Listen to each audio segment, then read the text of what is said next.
Bienvenidas, bienvenidos a Media 20.1, un programa de análisis, de reflexión, de debate sobre medios de comunicación, telecomunicaciones, internet, desde la televisión universitaria, desde TV UNAM. Y hoy con un tema que consideramos muy importante, sus derechos como audiencia, ahora que ha comenzado este proceso electoral, bueno, las campañas propiamente dichas. ¿Usted tiene derechos? ¿Qué autoridad tutela sus derechos? ¿El INE, es decir, el Instituto Nacional Electoral, o el Instituto Federal de Telecomunicaciones, o RTC, de la Secretaría de Gobernación? Y para hablar de este tema, hoy tengo a una muy querida invitada y a un muy querido invitado, Adriana Solórzano, presidenta de la Asociación Mexicana de Defensorías de las Audiencias, ex mediadora del IMER. Bienvenida. Muchas gracias por la invitación, un gusto estar aquí en casa en TV UNAM. Y al doctor Guillermo Montemayor, quien es defensor de las audiencias de Radio UNAM y de este canal de TV UNAM. Quéjese si usted ve algo que considera que viola sus derechos, aquí con el doctor Montemayor. Muchas gracias, Gabriel, por la invitación. Nomás quiero hacer una aclaración. No soy doctor. Ah, caray. Sí, pues ya lo hicimos, doctor. Sí, a menos que me den un honoris causa ahorita saliendo, porque soy Guillermo Montemayor. Ya se lo merece con tanta experiencia en los medios de comunicación. Bueno, ¿qué les parece que vamos calentando motores con una breve cápsula en la que explicamos en qué consisten sus derechos? ¿Nos acompañan? Muy bien. Como televidente o radioescucha, usted tiene derechos y estos fueron reconocidos en la Constitución desde 2013. Contenidos plurales y diversos, no discriminatorios ni sexistas, son algunos de sus derechos, al igual que el derecho a no recibir publicidad o propaganda presentada como información periodística o noticiosa en las transmisiones de radio y televisión. También, la reforma legal en telecomunicaciones incorporó la obligación de todas las estaciones de radio y televisión abiertas de contar con una figura de defensoría de las audiencias, que promueva y tutele los derechos de las audiencias, incluidos en la ley y en los códigos de ética de los concesionarios de estas frecuencias. Los derechos de las audiencias han sido combatidos legalmente por el gobierno federal y radiodifusores comerciales en diferentes ocasiones, porque supuestamente limitan la libertad de expresión. Una mayoría de legisladores atendió sus reclamos y aprobó, en octubre de 2017, una reforma a la Ley Federal de Telecomunicaciones y Radiodifusión que desdibujó algunos de estos derechos y los dejó sin protección al dejar su cumplimiento a la buena voluntad de los concesionarios bajo un mecanismo de autorregulación.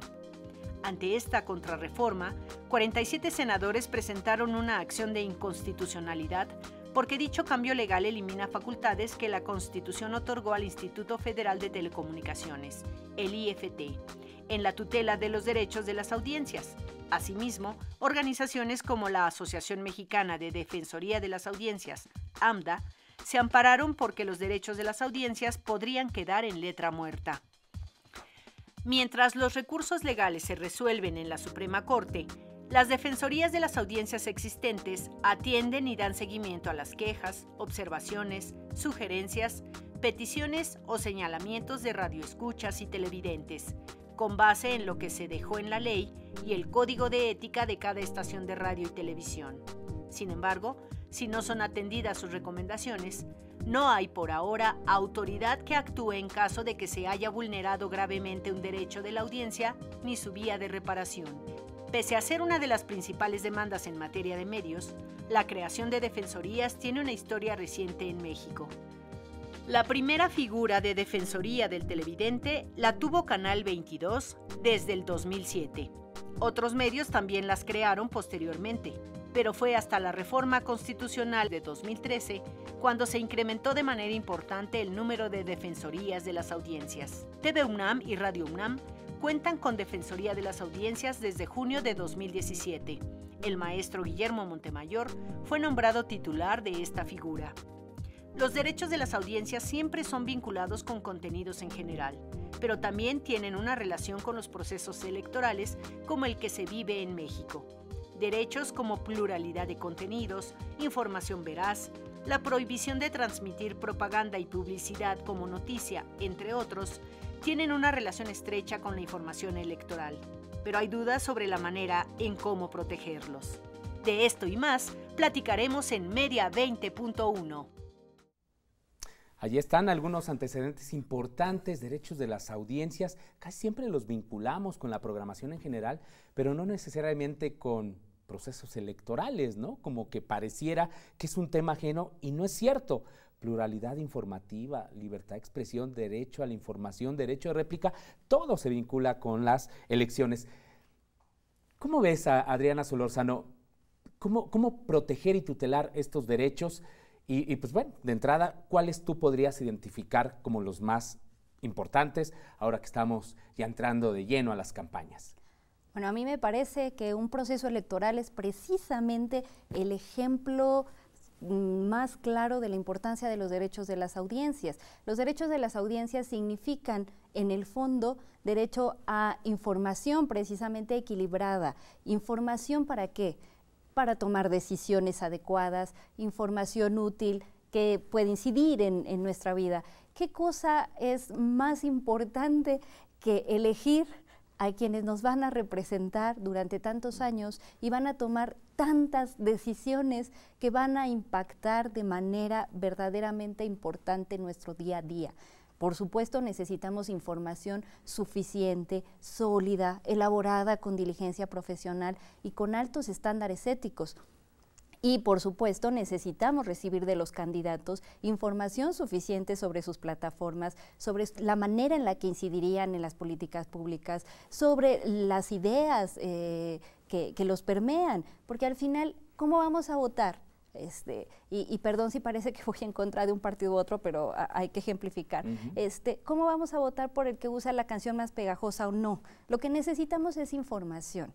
Y si los partidos se limitan, digamos, a utilizar estrategias para ser pues más recordados, pero no nos dan información sobre lo sustantivo de sus plataformas, pues la verdad es que ahí las audiencias salimos perdiendo, las audiencias como ciudadanos comunicacionales y como votantes. Por eso necesitamos tener muy claro que tenemos derecho a recibir información plural, suficiente, sólida, y otros tantos derechos que yo sí vincularía, por ejemplo, el de accesibilidad. Las personas con discapacidad también votan y necesitan información. Y a veces los partidos políticos se olvidan de precisamente generar spots que puedan tener estas herramientas de accesibilidad, no sé, el subtitulaje oculto, por ejemplo, para que la gente que tiene, por ejemplo, alguna debilidad auditiva pueda también acceder al contenido. Promocionales y campañas y material en lenguas originarias, porque también son votantes, toda la población que habla otra lengua. Tenemos 64 lenguas nacionales y todo se hace en español, y eso también es derecho de las audiencias, pero de repente se ve borrado porque parece que lo único que les importa es hacer cosas llamativas. Claro, como que eso es lo atractivo, ¿no? El movimiento naranja y este tipo de spots. Ahora tenemos un spot que le llaman el de la niña bien, ¿no? Bueno, que no es spot, digamos, fue hecho por un particular, pero que se insertó en el proceso electoral, y ahí está a veces la discusión de los temas de agenda. Pero, maestro Montemayor, ahora sí no me equivoqué. ¿Cómo? Pero casi todo esto lo vinculamos con la radio y la televisión, es decir, como si fuera responsabilidad de los radiodifusores, de los concesionarios. Y Adriana Solórzano nos está diciendo algo que pues, se relaciona con los partidos. ¿Cómo podemos ejercer nosotros como ciudadanos esos derechos cuando pues quizás no tenemos una autoridad muy clara en esta materia? Sí, yo creo que el proceso electoral complica un poco, porque también hay una cosa inédita, ¿no? En este momento con los derechos de las audiencias y estas elecciones, ¿no? Que es la primera vez, digamos, que están juntos en un mismo nivel, ¿no? Aunque eso no quiere decir que antes la audiencia no tuviéramos derechos, ¿no? Yo platicaba hace rato con Adriana que me parece muy importante porque no hay medio. Si no hay audiencia, pues no hay medio, y si no hay medio, no hay audiencia, ¿no? Entonces son inseparables, ¿no? No hemos hecho caso de las audiencias. Nosotros, yo lo digo, yo soy más grande que ustedes, obviamente, fuimos educados por la televisión, ¿no? Básicamente, ¿no? Y ni sabíamos si éramos audiencia, si éramos televidentes, si éramos nada, ¿no? A partir de estas reformas constitucionales y a partir del, digamos, la primera mitad del siglo XXI, se empezó ya a hablar ya legalmente de los derechos de las audiencias. Y bueno, recordaremos la lucha que era para la reforma de la ley, vieja ley del 64 de radio y televisión, ¿no? ¿Cuánto duró? 36 años para que finalmente, o más, 40, ¿no? La del 60, ¿no? La de Ley Federal de Radio y Televisión del 60, sí. Que estaba ahí, ¿no? Y que los medios públicos, por ejemplo, era punto 1.2, existen los medios públicos, ¿no? Y ni siquiera se les mencionaba así, eran permisos, ¿no? Permisos, no había sí, una denominación públicos, muy clara. Entonces, bueno, se ha venido avanzando. Sabemos las dificultades que esto entraña, ¿no? Con prácticas que han venido arrastrándose desde hace mucho, y pensamos que pues ya es así, ¿no? Es como un poco como la corrupción. Pues así somos, ¿no? Y ya, pues ya, ¿para qué? Así como nos gustan los tacos, pues también nos gusta la corrupción, al parecer, ¿no? Porque ha venido siendo una constante en la vida de este país. Pero bueno, volviendo al tema de las audiencias, yo pienso que en esta ocasión, yo creo que cada medio, sobre todo los medios públicos que cuentan con un defensor de audiencias, pues tendrán que estar muy atentos a eso, y hay ya, digamos, planeación de cómo se va a defender a las audiencias en este sentido, ¿no? Tenemos al INE, que el INE ahora es el que pone las reglas mismas que luego se las tumba el Tribunal Electoral, ¿no? Entonces también ahí no agarran, no saben bien ni qué van a hacer, ¿no? Esta controversia constitucional deja en reposo derechos que ya se habían aprobado, ¿no? Pero eso no quiere decir que no existan. Siguen en la ley. Nos quedamos con esto porque tenemos que hacer una breve pausa, y pues bueno, y están las figuras a las cuales se puede acudir. Regresamos en unos minutos.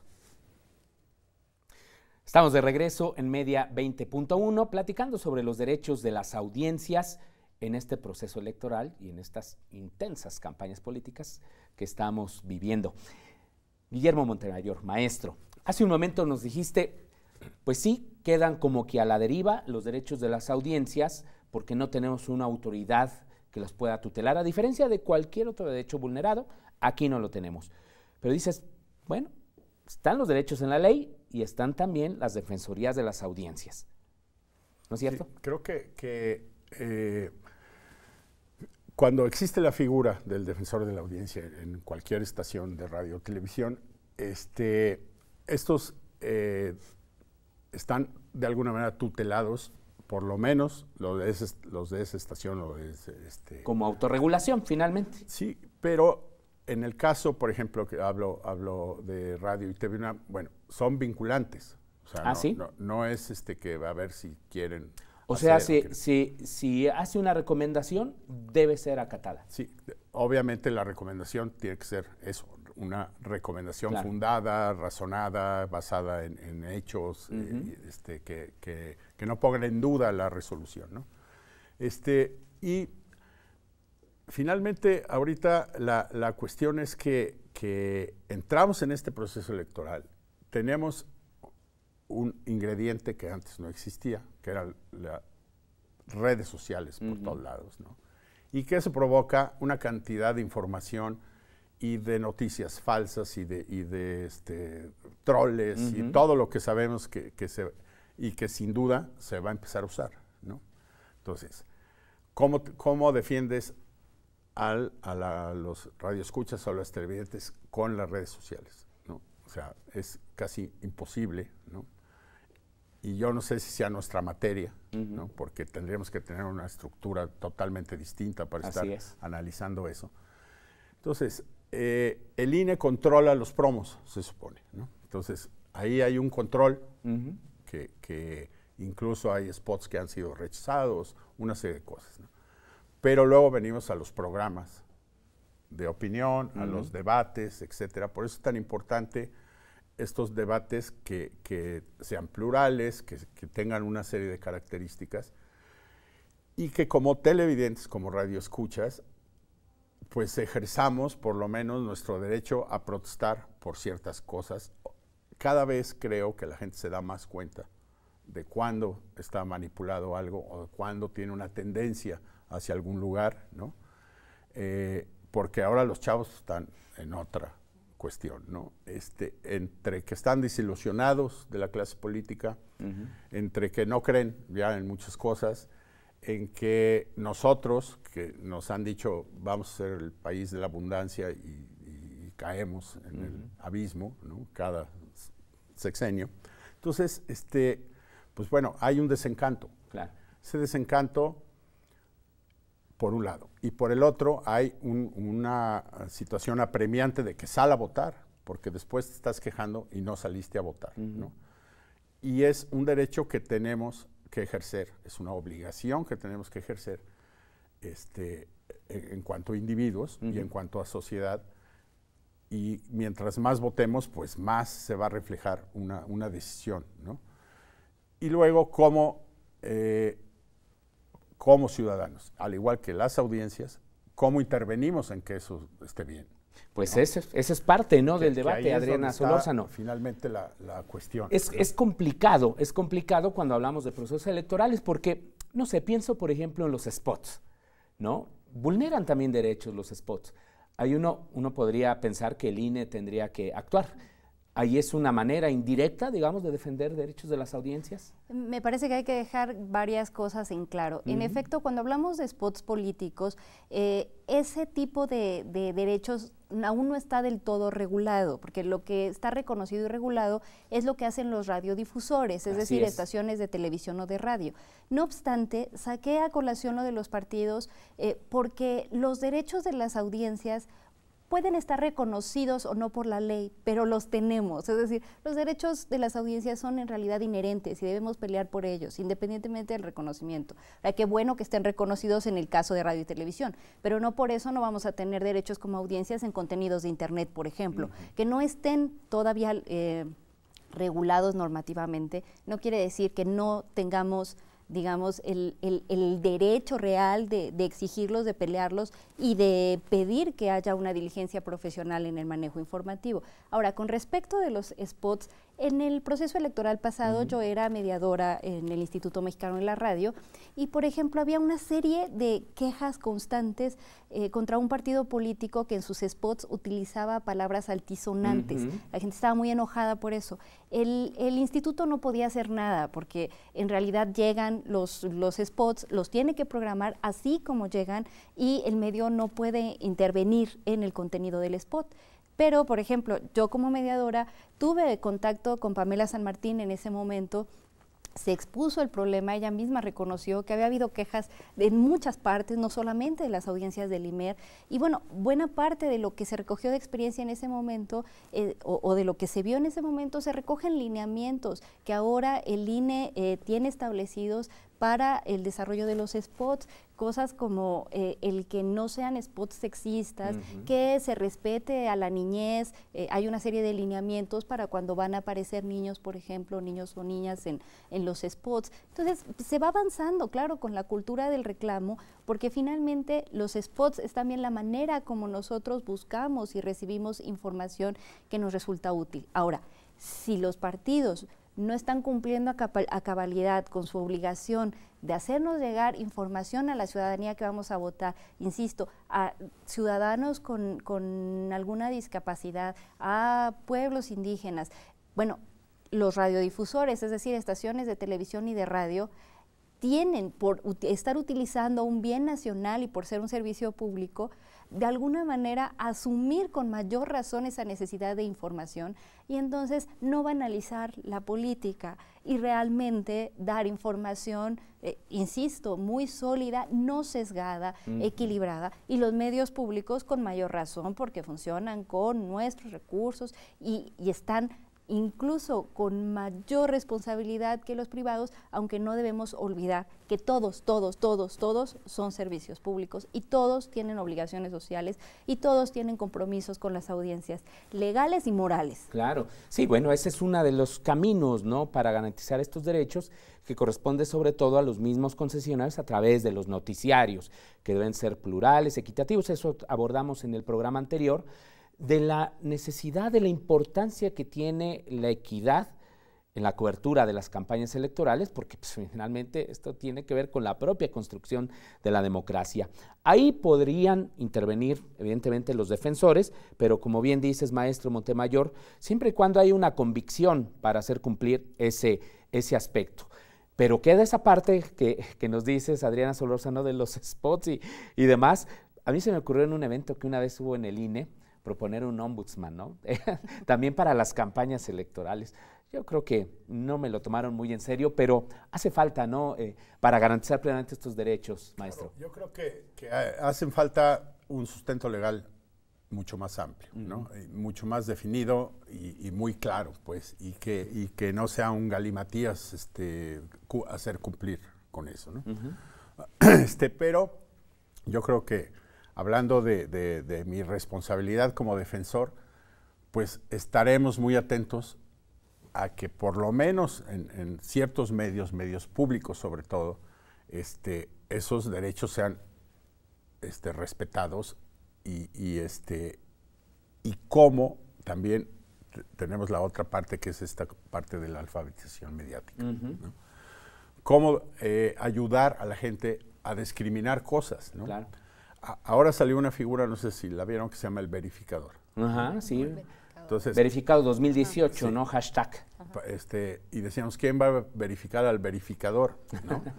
Porque, bueno, sabemos cómo intervienen en las redes sociales, cómo hay toda una tecnología y una mercadotecnia digital dirigida a confundir, etc. Claro. Hay un caso, por ejemplo, con la elección de Trump, que había un tipo que tiene un blog, bueno, tenía 7 periódicos digitales, todos con nombre perfecto y tal, y publicaba puras noticias falsas, ¿no? Y ganó, creo que $40 millones, e influyó determinantemente, porque si tú ves que este periódico dice tal cosa, y luego abres otro, y también, y otro, y dices, son 7, tiene que ser cierto. Claro. Pero era el mismo tipo, sí, ¿no? Entonces, como negocio, ahorita han de estar muchísimos viendo cómo le hacen. No, por supuesto, y es toda una industria la que está detrás de todo esto, sí, y es una industria muy rentable. Nos quedan 30 segundos prácticamente. ¿Con qué se despiden? ¿Qué le recomendarías a las audiencias para leer las campañas, para leer la información electoral, Adriana? Bueno, en principio, que no se dejen llevar por lo que resulta más estridente, más escandaloso, porque precisamente en eso están basadas las fake news. Lo que puede resultar morboso, espectacularizante, normalmente no tiene un sustento. Lo que tenemos que hacer es identificar precisamente las fuentes que son confiables, preguntarnos si están las otras versiones, porque una diligencia profesional periodística nos llevaría a que no solamente nos den la opinión de determinado candidato, sino la de varios candidatos, la de especialistas, la de conocedores de ese tema. Es decir, que no nos quedemos con las primeras versiones, siempre hay que buscar hasta el fondo. Y si nos parece que nos están vulnerando porque nos están pasando información falsa, nos están haciendo pasar propaganda por información, hay sesgos informativos, hay que comunicarse con el defensor de las audiencias, que como bien dices, pues si no hay una autoridad que realmente los tutele, al defensor hay que hacerlo trabajar, es lo que tenemos.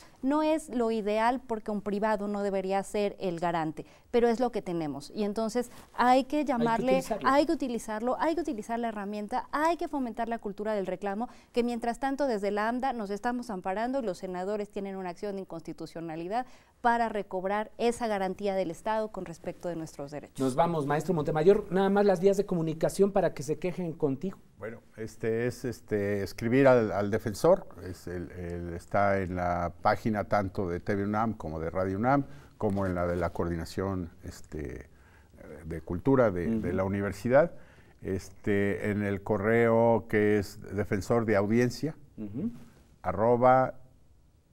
unam.mx. Perfecto, pues ahí está, para que usted también participe. Todos tenemos una responsabilidad para garantizar nuestros derechos de la audiencia. Participe, ejérzalos, es muy importante. Gracias, Adriana Solórzano. Gracias Guillermo a ti. Montemayor. Gracias a ti. Muchísimas gracias. Y a usted que nos vio, hasta la próxima semana.